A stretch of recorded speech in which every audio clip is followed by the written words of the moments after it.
Pleurer pendant la grossesse, comment cet état peut influencer votre bébé? La meilleure chose qui peut arriver à une femme est de tomber enceinte. Cependant, tout ce que la mère fait quand le bébé est encore dans son ventre, même pleurer, peut l'influencer. Découvrez aujourd'hui dans cet article comment cet état peut influencer votre bébé. Les femmes pleurent plus souvent pendant la grossesse car elles sont davantage sensibles aux facteurs externes. Par conséquent, pleurer pendant la grossesse est souvent une attitude normale pendant le processus de gestation. Pleurer pendant la grossesse provoque généralement des soucis pour les futures mères, car cet état est souvent mal vu et pourrait aussi affecter le bébé. Pour cette raison, il est important de savoir comment les pleurs affectent la grossesse et le futur bébé. Croyez-le ou non, mais pleurer a certains avantages pour la santé tels que la génération de bien-être, l'élimination des toxines et la libération du stress. Parfois, après avoir pleuré, vous pouvez clairement voir la solution des problèmes et votre humeur peut s'améliorer, ce qui rend la mère plus motivée. Mais, pourquoi les femmes pleurent-elles souvent pendant la grossesse? Dans cet article, nous allons vous expliquer certaines des causes les plus courantes pour lesquelles les femmes pleurent souvent pendant la grossesse. Pourquoi les femmes pleurent plus souvent pendant la grossesse?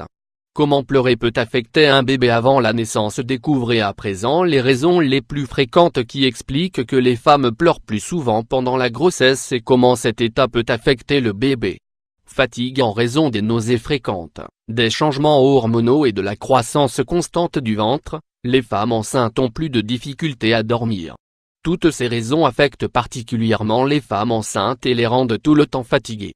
Le désespoir de ne pas avoir d'énergie pendant la journée peut amener la mère à pleurer plus souvent pendant la grossesse. Changements hormonaux. Pour que l'évolution de la grossesse se déroule de manière efficace, il se produit des altérations des hormones maternelles. Ces changements sont les plus visibles au cours des semaines 6 et 10 et à la fin de la grossesse. Il convient de noter que ce processus peut affecter la chimie du cerveau mais aussi provoquer des changements d'humeur. Insécurité et peur. L'obsession de penser aux difficultés que pourrait avoir le fœtus peut faire pleurer la mère. Les soucis qui affligent le plus les mères qui sont enceintes pour la première fois sont une fausse couche ou des problèmes avec le fœtus. D'autre part, le gain de poids et les mains et les pieds enflés rendent souvent la mère triste et avec moins de confiance. Elles peuvent même penser que leur partenaire ne reçoit plus autant d'attraction qu'avant pour elles dans cet état. Il est vrai que ces signes signifient que le fœtus se développe correctement, mais la mère est toujours préoccupée par son aspect physique. Problème avec le couple. Avoir un enfant est un changement radical dans la vie de chaque personne. Par conséquent, prendre la décision de fonder une famille n'est pas facile et peut entraîner des conflits. Il peut également y avoir des préoccupations et des doutes dans la préparation de la maison pour l'arrivée du bébé. S'il à toutes les décisions qui doivent être prises, nous ajoutons les changements d'humeur, il est probable que la future mère subisse une grande explosion d'émotions mélangées. Donc, la seule façon de ressentir parfois un soulagement sera de pleurer. Comment votre bébé peut-il être influencé par les pleurs pendant la grossesse? Pleurer pour les raisons mentionnées ci-dessus est quelque chose de bien et de normal. Cependant, pleurer de stress ou de dépression, être constamment dans un état de déprime et de mauvaise humeur pourrait nuire au développement de votre bébé.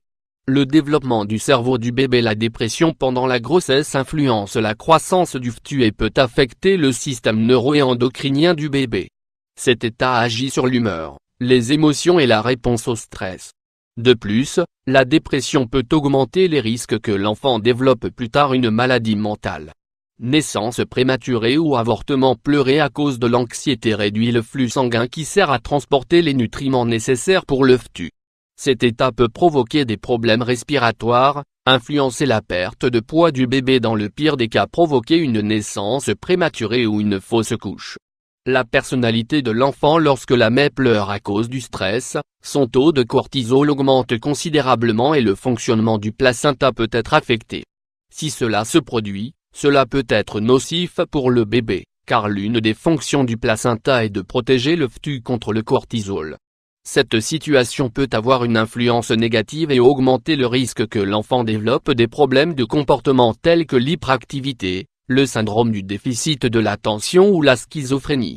Développement lent. Si la mère présente des états de tristesse prolongés accompagnés de pleurs, le bébé peut se développer à un rythme plus lent que d'habitude. Cela s'explique par le fait que les bébés, même lorsqu'ils sont dans l'utérus, sont capables de percevoir les humeurs de la mère. Comment pouvez-vous éviter de pleurer pendant la grossesse? Pour éviter que la tristesse et le stress ne prennent le contrôle de votre vie, il est recommandé de faire de l'exercice, de se reposer et d'avoir une alimentation saine. En outre, faire des activités telles que le yoga prénatal et la méditation vous aidera à vider votre esprit et à libérer le trop de stress. Évitez d'avoir une vie trépidante. Si vous avez de nombreuses responsabilités, trop de travail et de multiples obligations, cela ne fera qu'augmenter le stress. Pour cette raison, vous devez identifier les sources de stress et les éliminer ou les réduire autant que vous le pourrez. De plus, vous pouvez parler de vos émotions avec votre partenaire, votre famille et vos amis car cela vous soulagera. Et d'un autre côté, ils seront plus compréhensifs et vous aideront même dans tout ce dont vous avez besoin. Vous pouvez également assister à des cours prénataux, ainsi vous aurez plus d'informations sur cette étape de votre vie et vous rencontrerez aussi d'autres mères qui traversent la même chose. Conclusion: votre bébé est la meilleure chose qui puisse vous arriver, il vous remplira d'amour et de bonheur. Rappelez-vous que votre bébé et vous êtes connectés, donc, prendre soin de vous-même aura de grands bienfaits pour vous et votre petit. Ne laissez rien ou personne affecter votre bonheur. D'un autre côté, si vous considérez que vous avez tout essayé et que vous ne pouvez pas contrôler vos larmes, il est préférable d'assister à une consultation avec un psychothérapeute. Un professionnel vous donnera des informations et des outils utiles pour que vous puissiez gérer vos émotions et éviter de pleurer pendant la grossesse. La maternité est l'un des événements les plus importants dans la vie d'une femme. Mais c'est aussi un processus qui amène beaucoup de responsabilités et d'obligations. C'est pourquoi nombreuses sont les femmes qui attendent la situation idéale pour envisager de concevoir un enfant, et ce, afin de pouvoir couvrir tous les besoins de l'enfant.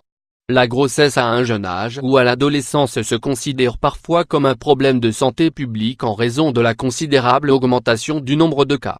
Découvrez dans cet article quels sont les avantages et les inconvénients d'une grossesse à un jeune âge, ainsi que quelques statistiques intéressantes.